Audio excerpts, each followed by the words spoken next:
गाजियाबाद की भारत सोसाइटी में सामने आई ट्रिपल सुसाइड केस ने अब एक नया और बेहद चौंकाने वाला मोड़ ले लिया है।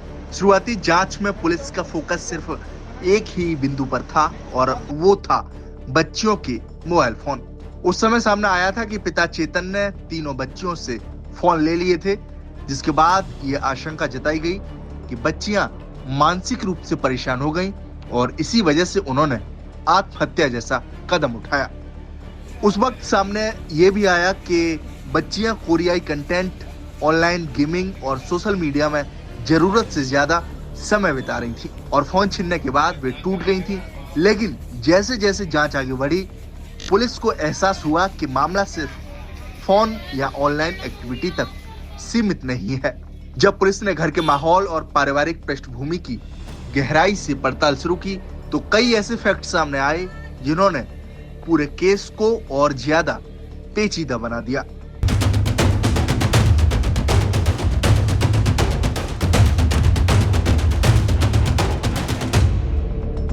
जांच में पता चला कि परिवार के भीतर लंबे समय से तनाव और विवाद चल रहे थे। बच्चियां बीते कुछ समय से मानसिक दबाव में थीं और उनका व्यवहार भी असामान्य हो गया था।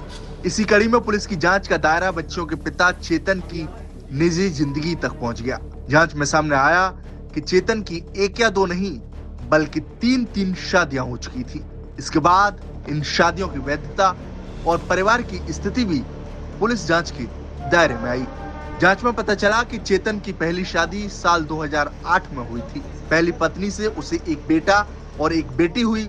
इसके बाद संतान न होने की बात सामने आई और साल 2013 में चेतन ने अपनी ही साली से दूसरी शादी कर ली। दूसरी शादी से चेतन की 2 बेटियां हुई।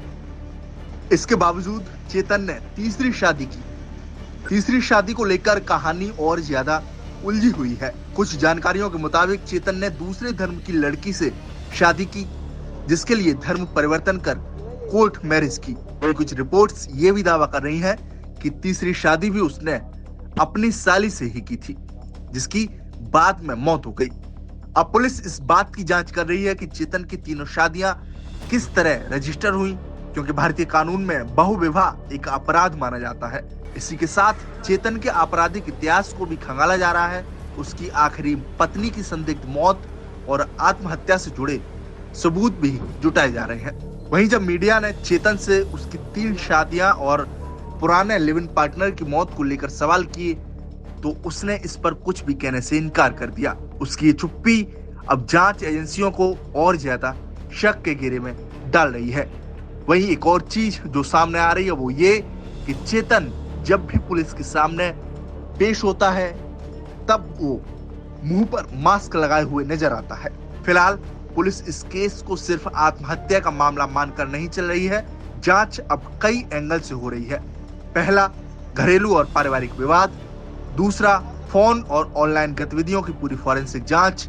और तीसरा, पिता चेतन के रिश्तों, शादियों और पुराने मामलों की पड़ताल। खैर, आने वाले दिनों में फॉरेंसिक रिपोर्ट, परिवार के बयान और चेतन की निजी जिंदगी से जुड़े तथ्य इस केस की दिशा और दशा तय करेंगे।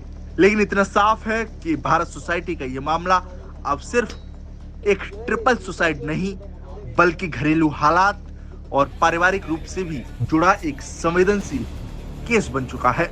आपकी इस रिपोर्ट पर क्या राय है, हमें कमेंट बॉक्स में जरूर बताएं। साथ ही हमारे इस चैनल को सब्सक्राइब करना न भूलें। शुक्रिया। भारत बज़ लाइव, हर खबर में भारत।